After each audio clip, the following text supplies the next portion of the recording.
धनंजय मुंडेच्या पत्नी करुणा मुंडेच्या फेसबुक पोस्टमुळे चर्चांना उधाण आलंय।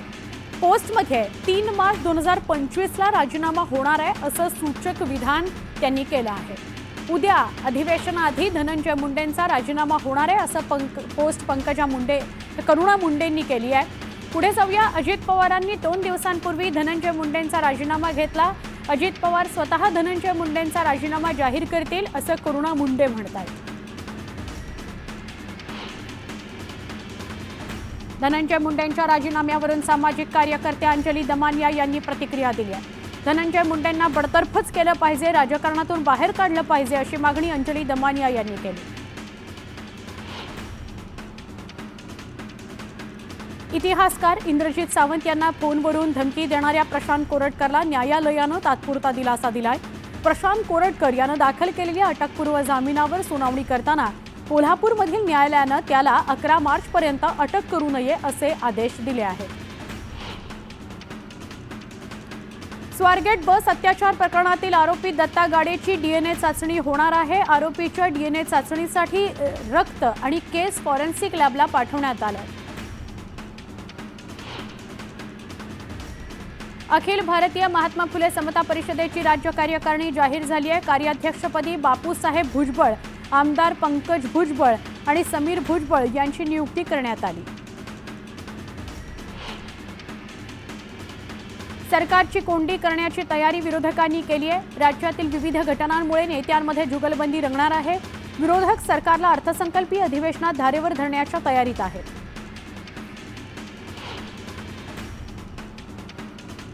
आम्ही तत्वांशी कधी फारकत घेतली नाही।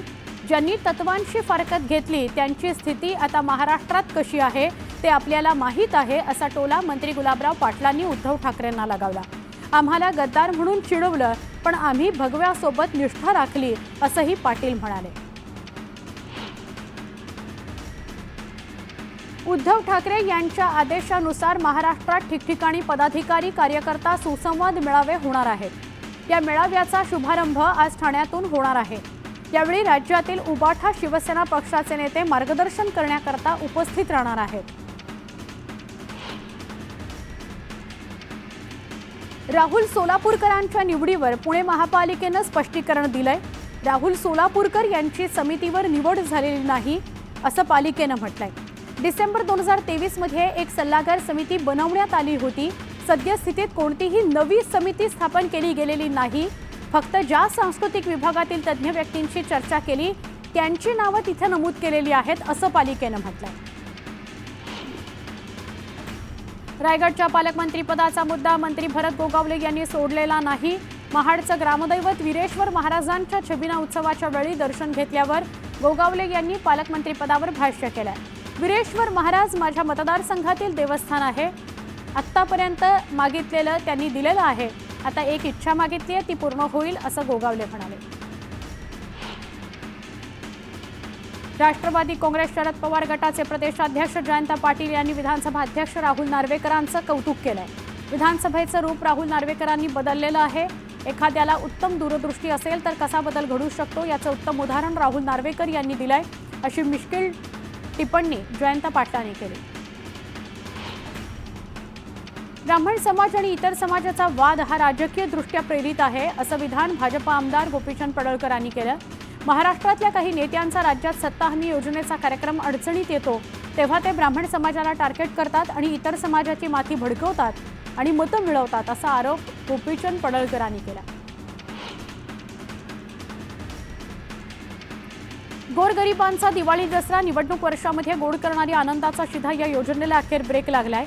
महायुती सरकारनं 2022 मध्ये सुरू केलेली आनंदाचा शिधा ही योजना बंद करण्यात आली आहे। यंदाच्या गुढीपाडवा, गणपती आणि दिवाळीला राज्य सरकारकडून माफक दरात दिल्या जाणाऱ्या वस्तू यापुढे जनतेला बाजारभावानेच खरेदी कराव्या लागणार आहेत।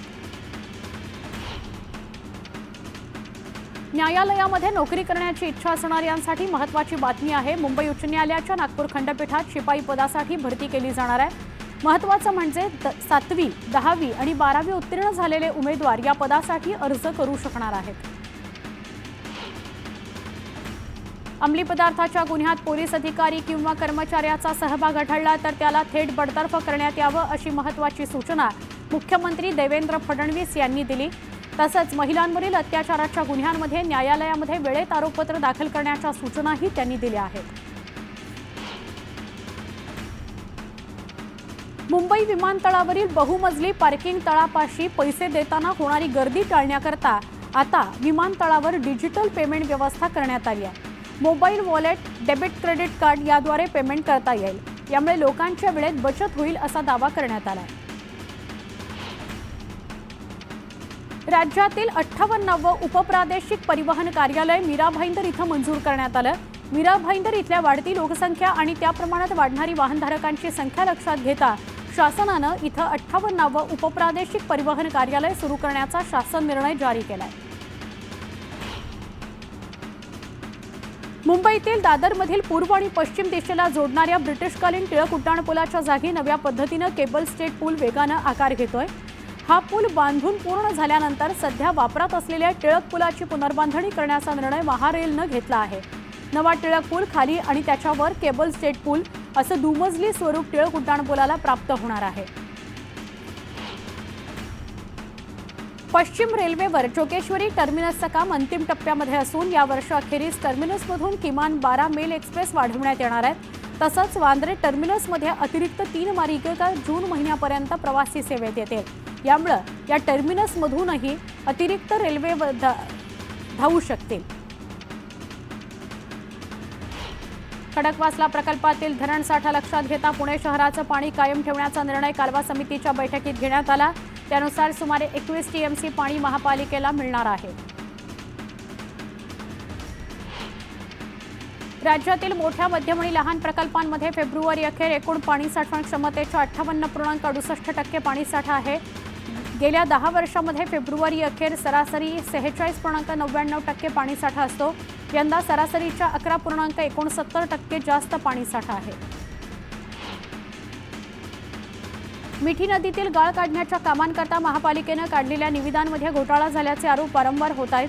मात्र ते सगळे आरोप तथ्यहीन असल्याचा दावा महापालिका प्रशासनानं केलाय। अद्याप निविदा प्रक्रिया पूर्ण झालेली नाही असं महापालिकेकडून सांगण्यात आलंय।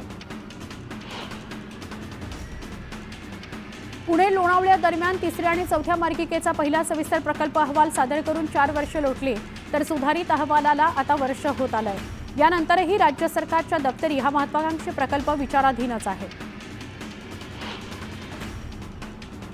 विद्यार्थ्यांना सीईटीच्या प्रवेश अर्जामध्ये बदल करण्याची संधी राज्य सामायिक प्रवेश परीक्षा कक्षानं उपलब्ध करून दिली आहे। विद्यार्थ्यांना 3 ते 5 मार्च दरम्यान आपल्या अर्जाच्या तपशिलामध्ये दुरुस्ती करता येणार आहे। त्याचबरोबर अर्धवट असलेले अर्ज किंवा शुल्क भरणं शक्य न झालेल्या विद्यार्थ्यांनाही या कालावधीत नोंदणी प्रक्रिया पूर्ण करता येणार आहे। आता म्हाडाशी संबंधित सगळ्या विभागीय मंडळातही लोकशाही दिनाच्या धर्तीवर जनता दिन आयोजित करण्याचा निर्णय घेण्यात आलाय। त्यानुसार विभागीय मंडळातील मुख्य अधिकाऱ्यांच्या अध्यक्षतेखाली जनता दिन आयोजित करून नागरिकांच्या तक्रारींचं निवारण केलं जाणार आहे। MMR मधील मेट्रो स्थानक रोपवेशी जोडण्याचा निर्णय मुंबई महानगर प्रदेश विकास प्राधिकरणानं घेतला आहे। त्याचा सविस्तर आराखडा तयार करण्याकरता सल्लागाराची नियुक्ती केली जाणार आहे। या सल्लागाराच्या नियुक्तीसाठी निविदा प्रक्रिया राबवण्याची कार्यवाही सध्या सुरू आहे। पुणे शहरातील कात्रज, पाषाण, पेशवे तसंच मॉडेल कॉलनी इथल्या तलावांचं सुशोभीकरण केलं जाणार आहे। यासाठी 2 कोटी रुपयांचा निधी खर्च केला जाणार आहे। केंद्र सरकारच्या स्वच्छ भारत अभियानांतर्गत ही कामं केली जाणार आहेत। पुणे शहरातील सांडपाणी वाहिन्या स्वच्छ करण्याच्या महापालिकेच्या कामातही आता राज्य शासनानं हस्तक्षेप केलेला आहे। शासनाच्या सांगण्यावरून महापालिकेला पुढील 7 वर्षांकरता तब्बल 95 कोटी 4 लाख रुपये सांडपाणी वाहिन्या साफसफाई करता मोजावे लागले आहेत।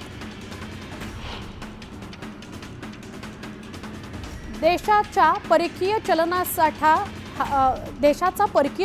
साठा हा 21 फेब्रुवारी रोजी संपलेल्या आठवड्यामध्ये $4.758 अब्ज वरून वाढला आणि तो 640.479 अब्ज वर गेलाय। रिझर्व्ह बँकेने ही माहिती दिली आहे।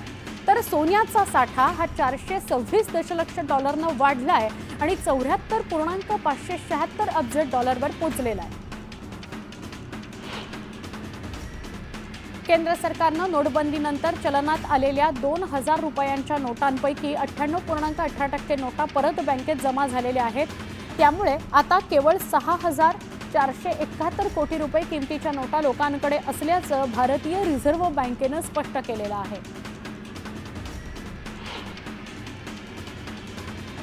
यंदा देशातील अनेक भागांमधील उन्हाळा अतिशय तापदायक ठरणारे महाराष्ट्रामध्येही तीव्र उष्णतेच्या लाटा येणार असल्याचा इशारा हवामान विभागानं दिला आहे. यंदा फेब्रुवारी महिन्यातच पुण्यात उष्णतेचा पारा 36 ते 38 अंशांपर्यंत पोहोचला होता. गेल्या 8 दिवसांपासून उकाडा वाढलाय. परिणामी शहरातील किमान तापमानात 2 ते 3 अंशांनी वाढ झाली आहे. 10 ते 11 अंशांवर असलेलं किमान तापमान 14 अंशांपर्यंत पोहोचलं आहे. संगमनेर तालुक्यातील ग्रामीण भागात विजेचा खेळखंडोबा झाला असून शेतीसाठी पाणी उचलता येत नसल्याने शेतकरी हवालदिल झालाय.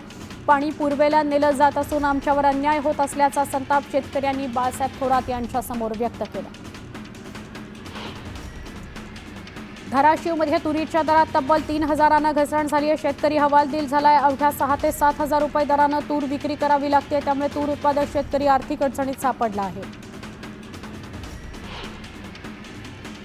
अकोल्यात पोलीस दलाच्या संकल्पनेतून वॉकी टॉकी मॅरेथॉन स्पर्धा आयोजित करण्यात आली होती. स्पर्धेत हजारो अकोलेकरांनी सहभाग घेतला. मराठी चित्रपट अभिनेता स्वप्नील जोशी याची स्पर्धेला प्रमुख उपस्थिती होती.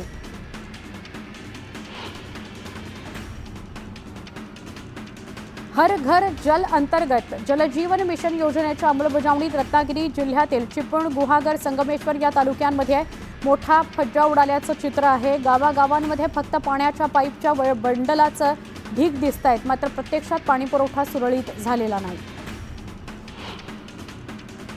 मंत्री शंभूराज देसाई यांनी ग्रामविकास मंत्री जयकुमार गोरे यांच्या माण तालुक्यातील बोराटवाडी या ठिकाणी निवासस्थानी येऊन सांत्वनपर भेट दिली. जयकुमार गोरे यांच्या वडिलांचं काही दिवसांपूर्वी पुणे इथं उपचारादरम्यान निधन झालं होतं. गोंदियातील नवेगाव बांध रस्त्यावर एक बिबट्या चालत मुख्य रस्त्यावर आला. यावेळी चारचाकीतून जात असलेल्या एका व्यक्तीनं बिबट्याचा व्हिडिओ काढला. गोंदिया जिल्ह्यातील अर्जुनी मोरगाव तालुक्यातील राखीव जागांवर निवडून आलेल्या 56 ग्रामपंचायत सदस्यांनी विहित मुदतीमध्ये जातवैधता प्रमाणपत्र सादर न केल्यामुळे त्यांचं सदस्यत्व रद्द करण्यात आलेलं आहे.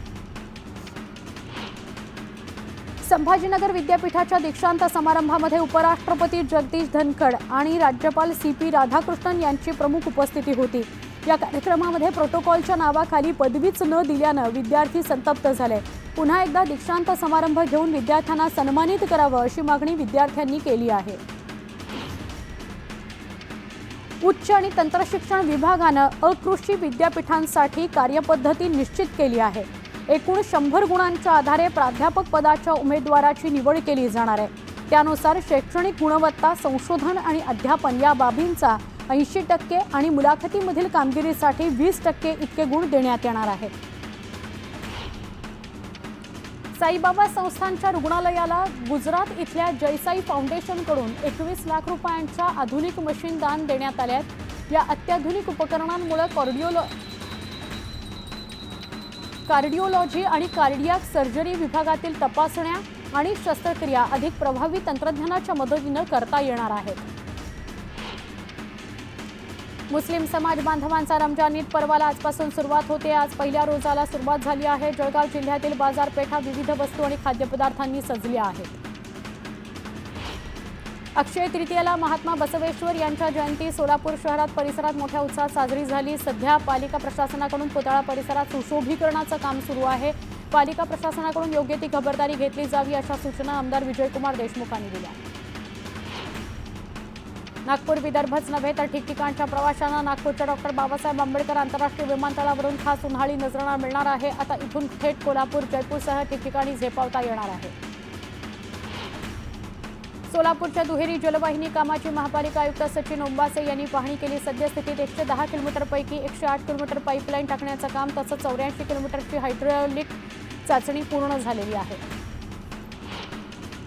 10वीच्या 1 मार्च रोजी उर्दू माध्यमाच्या तिसऱ्या पेपरला लातूर जिल्ह्यातील अहमदपूर इथल्या एका परीक्षा केंद्रावर मोठा गोंधळ उडाला. या परीक्षार्थ्यांना उर्दू माध्यमातील तृतीय भाषा असलेल्या इंग्रजी विषयाचा पेपर देण्याऐवजी इंग्रजी माध्यमातील प्रथम भाषेचा पेपर दिला गेला। ही बाब परीक्षा हॉलमधील परीक्षार्थींनी पर्यवेक्षकांच्या निदर्शनास आणून दिली आणि त्यांनी दखल घेतली नसल्याचा परीक्षार्थ्यांचा आरोप आहे। जळगावात शिवजन्मापासून ते शिवराज्याभिषेकापर्यंतचा इतिहास महानाट्यात सादर करण्यात आला। महानाट्याला शिवप्रेमींनी मोठ्या संख्येनं उपस्थिती लावली। हिंगोलीच्या औंढा नागनाथ इथल्या 8वे ज्योतिर्लिंग असलेल्या नागनाथ परिसरामध्ये रथोत्सव सोहळा पार पडला। मंदिराला 5 प्रदक्षिणा घालण्यात आल्या। या सोहळ्याला हजारो भाविकांनी उपस्थिती लावली।